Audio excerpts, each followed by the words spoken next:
El neorrealismo italiano fue un periodo, incluso hasta se le puede decir movimiento, que duró muy poco, desde la finalización de la Segunda Guerra Mundial hasta el principio de los años 50. De hecho, se puede fijar el año 1948 como un punto de inflexión con la llegada al poder de la democracia cristiana, apoyada por el gobierno de los Estados Unidos, y su interés por introducir el Plan Marshall en Europa, que conllevó un mayor control ideológico y una presión en la censura, tendiente a lavar la cara de la realidad. Al mismo tiempo, 1948 significa uno de los momentos más álgidos del neorrealismo, con el estreno de dos de sus más fuertes exponentes, Ladri di biciclette de Vittorio De Sica y La terra trema de Luchino Visconti. El neorrealismo italiano siempre se caracterizó por ser muy crítico, documentar y dejar un fiel testimonio de los hechos, y por mantener una postura marcadamente antifascista. Y a pesar de haber abarcado un periodo muy corto, su ética y su estética influyeron en todo lo que vino después hasta nuestros días. En la posguerra, los estudios de Cinecittà fueron destinados a albergar a la gente que había perdido su casa durante la guerra.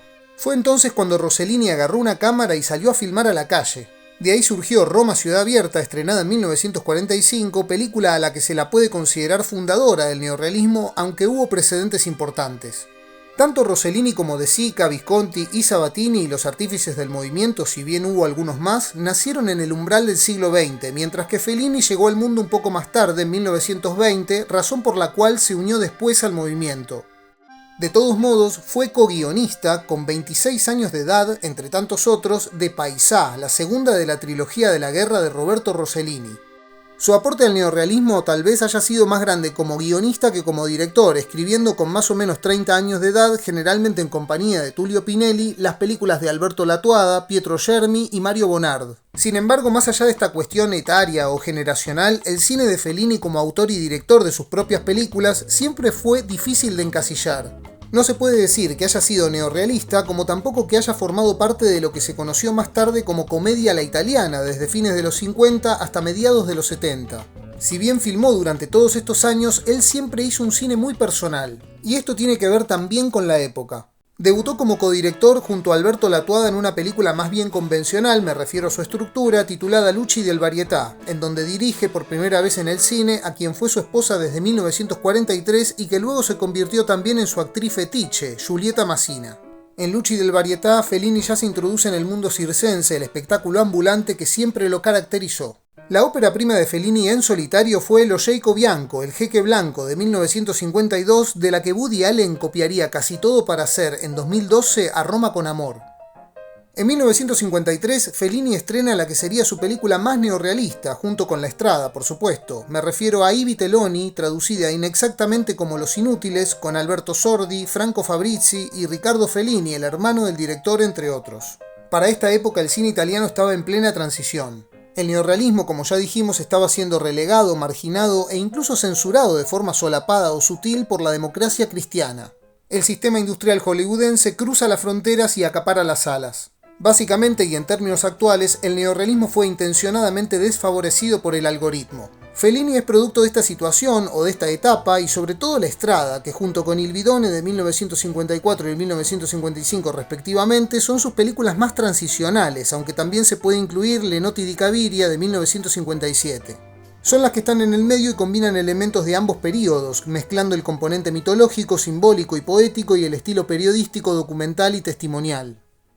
Ahora, centrándonos en La Strada, podemos decir que es la que significa el mayor punto de inflexión, en donde conviven el retrato neorrealista de una Europa con las huellas de la guerra, sobrecargada de realidad, y el pincel feliniano para retocar ese mundo tremendo, distorsionarlo con un poco de subjetividad, con esa mezcla agridulce de tristeza, melancolía y comedia.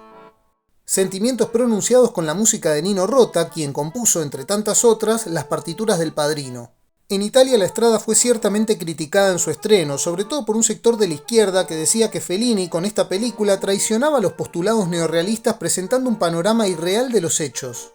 Los personajes de La Strada, Gelsomina, Zampanò e Il Mato no son extraídos de la observación objetiva de la realidad, sino inspirados en la realidad y recreados como alegoría. De hecho, el mismo Fellini dijo que para crear a Gelsomina se basó en la propia Giulietta Masina, pero viendo fotos de su infancia, imaginando que tuviera 10 años. Y la verdad es que si uno ve la película a través de sus ojos, parecería como si todo tuviera un halo fabuloso, o que, en su defecto, Gelsomina tuviese un retraso madurativo o algo por el estilo, como si fuese una niña en un cuerpo de una mujer adulta.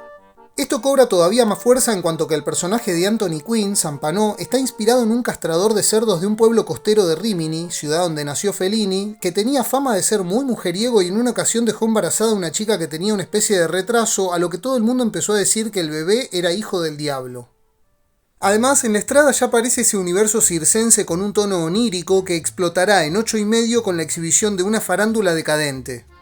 A esta altura ya estamos hablando del cine de Fellini como de un género en sí mismo, aparte, como podemos hablar de la música de Piazzolla, que no es tango tradicional, ni música clásica, ni jazz, ni rock, pero que combina todos esos elementos y crea uno propio y único. Hoy en día vemos la carpa de un circo en el cine e inmediatamente podemos hacer gala de nuestra petulancia diciendo, por ejemplo, es una película felliniana. Claramente Fellini no fue ni el primero ni el único en filmar el circo.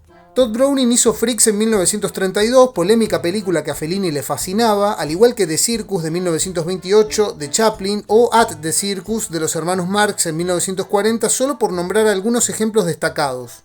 Sin embargo, Fellini a este ecosistema le aporta un toque particular que tiene que ver con la tragicomedia, con lo grotesco, lo hiperbólico, propio de la italianidad, la familia y la locura. La Estrada, en un principio, como le ocurre a muchas obras maestras, a veces incomprendidas en su tiempo, fue rechazada por sus posteriores productores Dino De Laurentiis y Carlo Ponti. El productor del Jeque Blanco, Luigi Rovere, cuando leyó el guión se emocionó, pero le dijo a su autor que aquello era pura literatura, no cine. Finalmente el guión terminó conteniendo casi 600 páginas con especificidades técnicas en donde abundan las notas, las descripciones de los ángulos y movimientos de cámara. Las locaciones están cuidadosamente seleccionadas con la intención de generar una determinada emoción.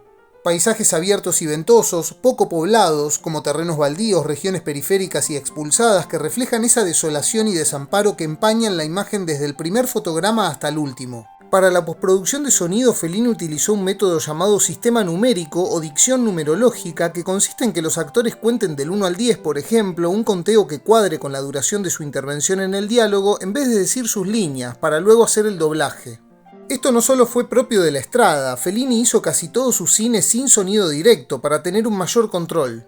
Y si uno presta especial atención, los silencios sepulcrales, sobre todo los que se dan en la madrugada, tienen también un rasgo poético y distintivo. La actuación de Giulietta Masina se luce particularmente porque es muy gestual, casi mímica o heredera del cine mudo.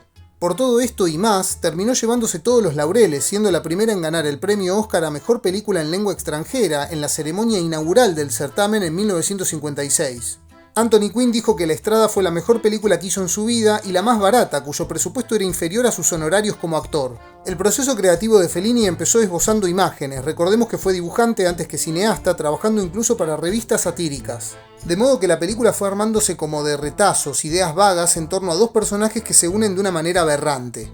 Es curioso que Fellini nunca ve los dailies, lo que se va filmando a diario, porque cree que uno tiene que hacer la película que tiene en la cabeza, no la que se está haciendo, sino la que quiere hacer. Entonces decide ver la película completa, terminada, no porque el resultado pueda parecer perfecto, sino porque cree que una obra está viva también por sus defectos, viendo de este modo a la obra comparable con una criatura humana. Fellini fue un colegio de curas, de sacerdotes, y su experiencia ahí fue un tanto desafortunada, para utilizar una expresión mía que creo que cuadra bien. Porque Fellini habló de los peligros y aspectos aberrantes de ese tipo de educación, que desconectan a los chicos de la vida, proyectando una serie de visiones deformantes. Pero ¿dónde está esa vida para Fellini? Mi interpretación es que la vida es todo lo que está afuera, es decir, en la calle y claro, en la naturaleza. Para ampliar, todo lo que está en la realidad, libre de esquemas o proyecciones o arquetipos idealizados. Y agrega que a los niños se los arranca de la vida a través de la familia, la escuela, en síntesis, de las instituciones. Y lo que critica es una educación verticalista y finalista, con metas precisas que llevan a un alto nivel de locura. Fellini, con La Estrada, ilustra la cotidianidad de la gente más pobre de Italia que vive al día sin perspectiva de ascenso social ni proyectos a futuro. A su vez nos muestra a la mujer como alguien doblemente explotada y dominada por el sistema y el marido. La Estrada se convirtió en un clásico insoslayable para todo amante del cine. Una obra controversial pero al mismo tiempo producto de su época. Zampano termina solo en contraste con el principio de la película frente a un mar oscuro. Y en la soledad de la noche deja de ser la bestia que siempre fue y por primera vez se humaniza, permitiéndose llorar. Como su nombre lo indica, Gelsomina va dejando en el aire un aroma a jazmín. La película muestra la realidad, pero con la lente subjetiva de su autor, con un perfume particular.